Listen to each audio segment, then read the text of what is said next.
കഴിഞ്ഞ 2-3 മാസത്തെ ചില അപകടങ്ങൾ കോട്ട് ചെയ്തുകൊണ്ട് പൊതുജനങ്ങൾക്കായിട്ട് കുറച്ച് വിവരങ്ങൾ ഷെയർ ചെയ്യുവാനാണ് ഞാൻ ഉദ്ദേശിക്കുന്നത്.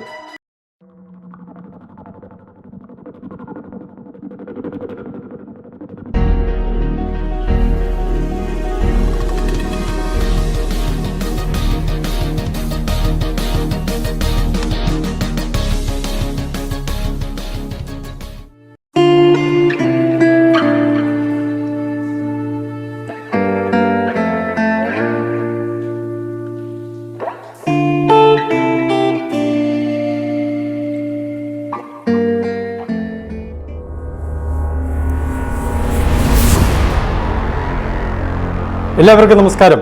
എൻ്റെ മറ്റൊരു ടെക്നിക്കൽ വീഡിയോയിലേക്ക് ഞാൻ നിങ്ങളെ എല്ലാവരെയും സ്വാഗതം ചെയ്യുന്നു. എൻ്റെ പേര് ജെയിംസ് കുട്ടി തോമസ്, റിട്ടയേർഡ് ഇലക്ട്രിക്കൽ ഇൻസ്പെക്ടറാണ്. ഇന്നത്തെ വീഡിയോയിലെ വിഷയം വൈദ്യുതി സുരക്ഷയാണ്. നമ്മുടെ നാട്ടിൽ ഈ സമീപ കാലത്ത് വൈദ്യുതി അപകടങ്ങൾ വീണ്ടും വർദ്ധിക്കുന്നുണ്ട്. അതുകൊണ്ട് ഈ കഴിഞ്ഞ 2-3 മാസത്തെ ചില അപകടങ്ങൾ കോട്ട് ചെയ്തുകൊണ്ട് പൊതുജനങ്ങൾക്കായിട്ട് കുറച്ച് വിവരങ്ങൾ ഷെയർ ചെയ്യുവാനാണ് ഞാൻ ഉദ്ദേശിക്കുന്നത്. അപ്പോൾ ഈ ഇൻഫർമേഷൻസ് നിങ്ങൾക്ക് ഉപകാരപ്രദമായെന്ന് തോന്നുമെങ്കിൽ ദയവായി മറ്റുള്ളവരിലേക്ക് ഷെയർ ചെയ്യുക. ഒപ്പം എൻ്റെ യൂട്യൂബ് ചാനൽ സബ്സ്ക്രൈബ് ചെയ്ത് സപ്പോർട്ട് ചെയ്യുക. വൈദ്യുതി സുരക്ഷ കൂടാതെ ലൈറ്റ്നിങ് പ്രൊട്ടക്ഷന്, സോളാർ സംവിധാനങ്ങൾ, മറ്റ് വൈദ്യുതി പ്രതിഷ്ഠാപനങ്ങൾ സംബന്ധിച്ചുള്ള പല വിവരങ്ങളും എൻ്റെ ഈ ചാനലിൽ ലഭ്യമാണ്. ഈ ചാനലിൻ്റെ വിവരം നിങ്ങൾ കൂടുതൽ ആൾക്കാരിലേക്ക് ഷെയർ ചെയ്ത് സപ്പോർട്ട് ചെയ്യുക. നമുക്ക് നമ്മുടെ വിഷയത്തിലേക്ക് കിടക്കാം.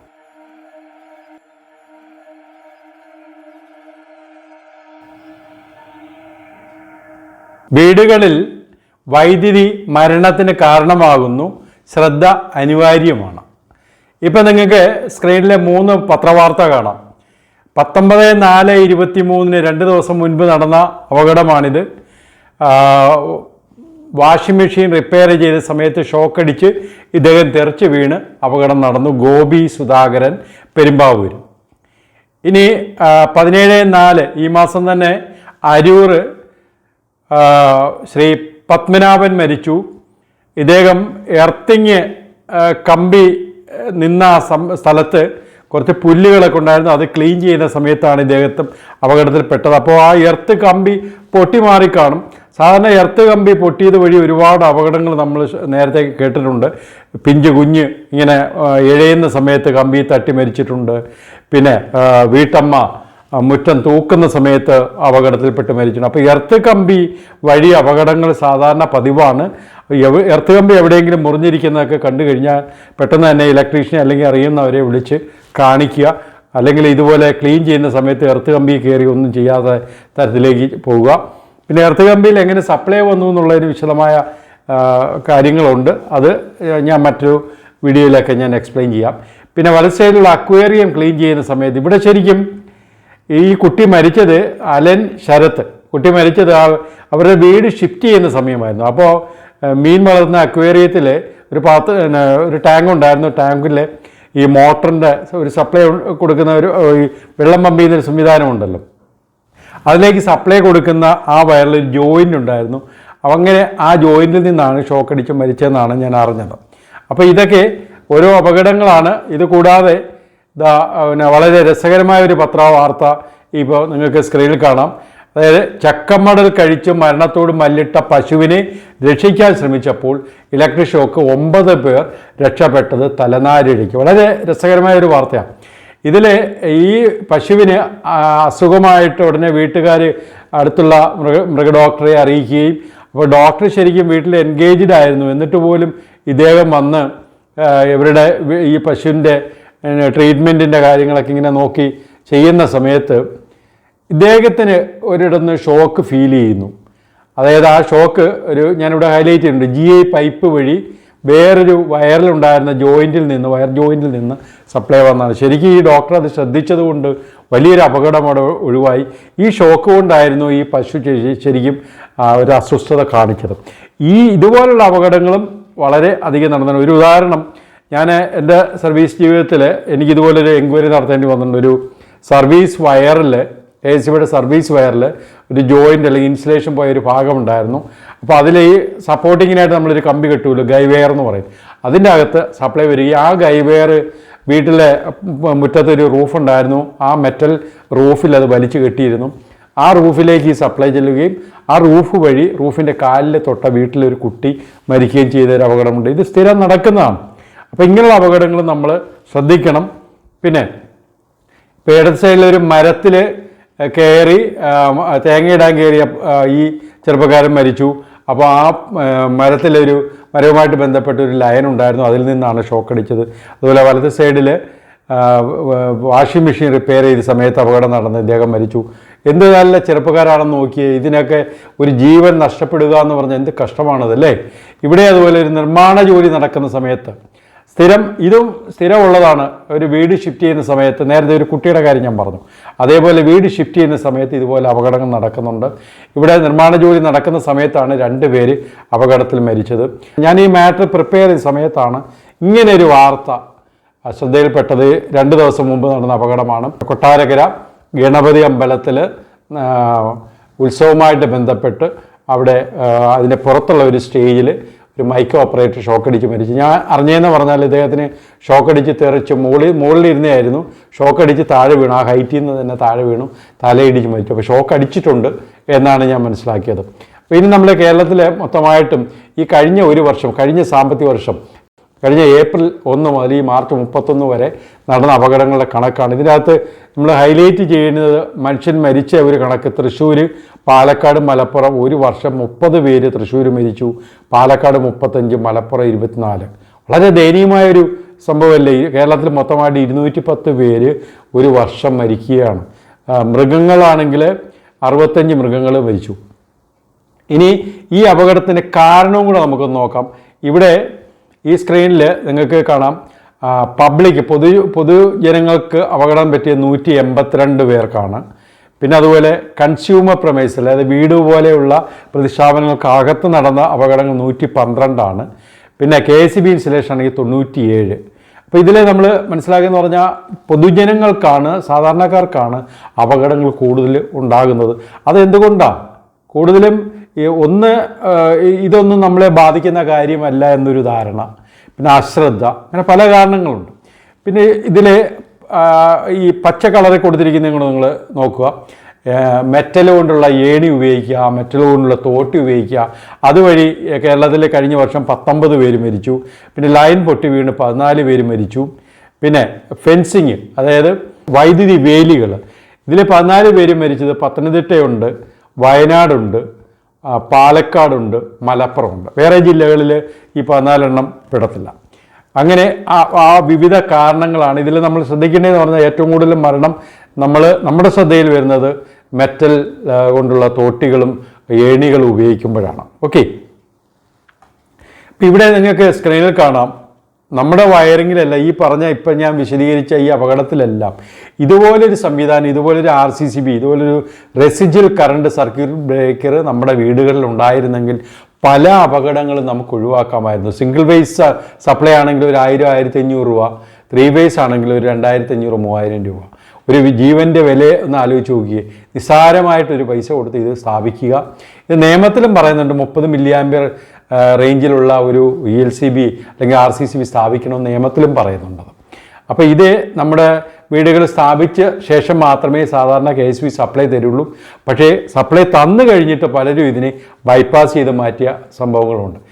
ഇനി ഒരു അപകടത്തിൽ പെട്ട ഒരാളിനെ രക്ഷിക്കുന്ന ഒരു സാഹചര്യം മനസ്സിൽ കാണുക. ഈ മനുഷ്യനെ നമ്മൾ രക്ഷിക്കാനായിട്ട് ശ്രമിക്കുമ്പോൾ ഒരു കാര്യം നമ്മൾ അറിയേണ്ടത്, സപ്ലൈ ഓഫ് ചെയ്യാതെ ആ ആളിൻ്റെ അടുത്ത് നമ്മൾ ഒരിക്കലും പോകരുത്. ആദ്യം നമ്മൾ ചെയ്യേണ്ടത് സപ്ലൈ ഓഫ് ചെയ്യുക എന്നുള്ളതാണ്. നമുക്ക് ഓഫ് ചെയ്യാൻ പറ്റാത്തതാണെങ്കിൽ പെട്ടെന്ന് KSB വിളിച്ച് പറയുക, അല്ലെങ്കിൽ നമ്മുടെ കൂട്ടത്തിൽ ആരെങ്കിലും ഇതിൻ്റെ അകത്ത് ട്രെയിൻഡോ ഒരു ഇലക്ട്രീഷ്യനോ അവരെ ഉണ്ടെങ്കിൽ പെട്ടെന്ന് ഓഫ് ചെയ്യിക്കുക, അല്ലെങ്കിൽ തൊട്ടടുത്ത ട്രാൻസ്ഫോമർ സപ്ലൈ ഓഫ് ചെയ്യിക്കുക. ഇനി നമുക്ക് ഈ വീണ് കിടക്കുന്ന ആളിൻ്റെ ശരീരത്ത് കമ്പി തട്ടിയിരിക്കുകയാണ്, സപ്ലൈ ഓഫ് ചെയ്യാനും പറ്റിയില്ലെങ്കിൽ നമ്മൾ ആ രണ്ടാമത്തതിൽ അത് പറയുന്നത് ഒരു ഉണങ്ങിയ കമ്പ് അല്ലെങ്കിൽ തുണി, ഒരു തുണിയോ ഉണങ്ങിയ തുണിയോ വല്ലതും ഇങ്ങനെ വലിച്ചെറിഞ്ഞ് പിടിച്ച് ആ സപ്ലൈ സെപ്പറേറ്റ് ചെയ്യുക, ശരീരത്തെ മാറ്റിയിട്ട് മാത്രമേ അദ്ദേഹത്തിൻ്റെ ശരീരത്തെ നമ്മൾ തൊടുക എന്ന് പറഞ്ഞാൽ അദ്ദേഹത്തിന് ശ്വാസമുണ്ടോ എന്ന് ആദ്യം നോക്കുക. താഴോട്ട് നിങ്ങൾ വായിച്ചാൽ മതി. ശ്വാസമുണ്ടോ എന്ന് ആദ്യം നോക്കുക. ശ്വാസമില്ലെങ്കിൽ പെട്ടെന്ന് തന്നെ നമ്മൾ കൃത്രിമ ശ്വാസോച്ഛ്വാസം കൊടുക്കണം. കൃത്രിമ ശ്വാസോച്ഛ്വാസം കൊടുക്കുക എന്ന് പറയുന്നത് വലിയൊരു പ്രൊസീജിയറാണ്. CPR എന്ന് പറയും. ഈ CPR എന്ന് പറയുന്നത് കൃത്രിമ ശ്വാസോച്ഛ്വാസം എന്ന് പറഞ്ഞാൽ ഒരു വീട്ടിൽ ആരെങ്കിലുമൊക്കെ അത് ട്രെയിൻഡ് ആയിരിക്കണം. കാരണം ഷോക്ക് അടിക്കുന്ന സാഹചര്യം മാത്രമല്ല, പെട്ടെന്ന് ഒരാൾക്ക് ബോധക്കേട് വന്നു കഴിഞ്ഞാൽ നമ്മൾ അറിഞ്ഞിരിക്കേണ്ട ഒരു പ്രൊസീജിയറാണ്. അപ്പോൾ ഈ വീണ് കിടക്കുന്ന ആളിന് നമ്മൾ കൃത്രിമ ശ്വാസോച്ഛ്വാസം കൊടുക്കുക. എന്നിട്ട് ശ്വാസം കിട്ടിക്കഴിഞ്ഞാൽ ഉടനെ പെട്ടെന്ന് തന്നെ അദ്ദേഹത്തിനെ ഡോക്ടറെ അടുത്ത് എത്തിക്കുക, അല്ലെങ്കിൽ ആശുപത്രിയിൽ എത്തിക്കുക. അപ്പോൾ ഇൻ ബിറ്റ്വീൻ ഇതിൻ്റെ ശരീരം കൂടുതൽ ഷെയ്ക്ക് ആകാതിരിക്കാൻ നോക്കുക. ഒക്കെ ഒന്നുണ്ടെങ്കിൽ ഒരു കമ്പിളി വെച്ച് ശരീരം കവർ ചെയ്യുക. ഇത്രയും കാര്യങ്ങൾ നമ്മൾ വളരെയധികം ശ്രദ്ധിച്ച് കൈകാര്യം ചെയ്യേണ്ട കേസാണ്. ഒരു കാരണവശാലും ഒരു അപകടത്തിന് പുറത്ത് വീണ്ടും അപകടങ്ങൾ ഉണ്ടാകുന്ന സാഹചര്യം വരരുത്. ഇനി നമ്മൾ കുറച്ച് ടിപ്സ് നോക്കാം. ശരിക്കും നമ്മുടെ കുട്ടികൾ പലരും അപകടത്തിൽ പെടുന്നുണ്ട്. ഈ അപകടത്തിൽ പെടുന്നതെന്ന് പറഞ്ഞാൽ സ്കൂൾ തലത്തിലൊക്കെ നമ്മൾ വൈദ്യുതി സുരക്ഷ സംബന്ധിച്ചുള്ള വിഷയം നമ്മൾ തുടങ്ങണം. അത് മസ്റ്റാണ്. പിന്നെ നനഞ്ഞ കൈ കൊണ്ട് ഒരിക്കലും നമ്മൾ വൈദ്യുതി സംബന്ധിച്ചുള്ള ഉപകരണങ്ങളോ വൈദ്യുതി സ്വിച്ച് ഓൺ ആക്കുന്നതോ ഒന്നും നമ്മൾ ചെയ്യരുത്. വീട്ടിൽ ശരിയായ എർത്തിങ് ഉണ്ടോ നമ്മൾ ഉറപ്പ് വരുത്തുക. അതിനൊരു എക്സ്പേർട്ടിൻ്റെ ആരെങ്കിലും ഒരു ഇലക്ട്രീഷ്യൻ്റെ സഹായം നിങ്ങൾ നോക്കുക. എപ്പോഴും നമ്മൾ ന്യൂട്രലിന് എർത്തിന് ഇടയ്ക്കുള്ള വോൾട്ടേജ് നമുക്ക് ചെക്ക് ചെയ്യുക. അതൊരു 2 വോൾട്ടിന് താഴെ ആയിരിക്കണം എന്നൊരു ഉറപ്പ് നമ്മൾ വരുത്തണം. വയറിങ്ങിൽ എപ്പോഴും ഒരു പ്ലഗ് ആൻഡ് സോക്കറ്റ് നമ്മൾ നോക്കുമ്പോൾ നമ്മുടെ ഇടത്ത് സൈഡിൽ എപ്പോഴും ന്യൂട്രൽ, വലത്ത് സൈഡിൽ ബേസും, മുകളിൽ എർത്തുമായിരിക്കണം. അപ്പോൾ മുകളിലെ എർത്തിൻ്റെ ഒരു പ്രത്യേകത എന്ന് പറഞ്ഞാൽ എർത്ത് കുറച്ച് നീളമുള്ള കമ്പി അല്ലെങ്കിൽ കനമുള്ള കമ്പിയൊക്കെ ആയിരിക്കും. അത് ഞാൻ പറയാം, തൊട്ടടുത്ത പേജിൽ അതുണ്ട്. പിന്നെ എപ്പോഴും ഈ പ്ലഗ് ആൻഡ് സോക്കറ്റ് ഒരു സ്വിച്ച് വഴി വേണം നമ്മൾ കൺട്രോൾ ചെയ്യാൻ. ഒരു കൺട്രോൾ സ്വിച്ച് വേണം. പിന്നെ മുകളിലുള്ള എർത്ത് പിന്നിൻ്റെ കനം കൂടുതലും നീളം കൂടുതലും എന്ന് പറയുമ്പോൾ, നീളം കൂടുതലാകുമ്പോൾ സപ്പോസ് ഒരു അയൺ ബോക്സ് നമ്മൾ കുത്തുമ്പോൾ ആദ്യം ചെന്ന് പിന്നെ ഈ എർത്തുമായിട്ട് ബന്ധപ്പെടുന്ന 3ാമത്തെ പിൻ അല്ലെങ്കിൽ എർത്ത് പിന്നായിരിക്കും. അങ്ങനെ നമ്മുടെ സുരക്ഷിതത്വം കുറച്ചുകൂടെ ഉറപ്പ് വരുത്താൻ വേണ്ടിയാണ് അങ്ങനെ നീളം കൂടുതലിരിക്കുന്നതും.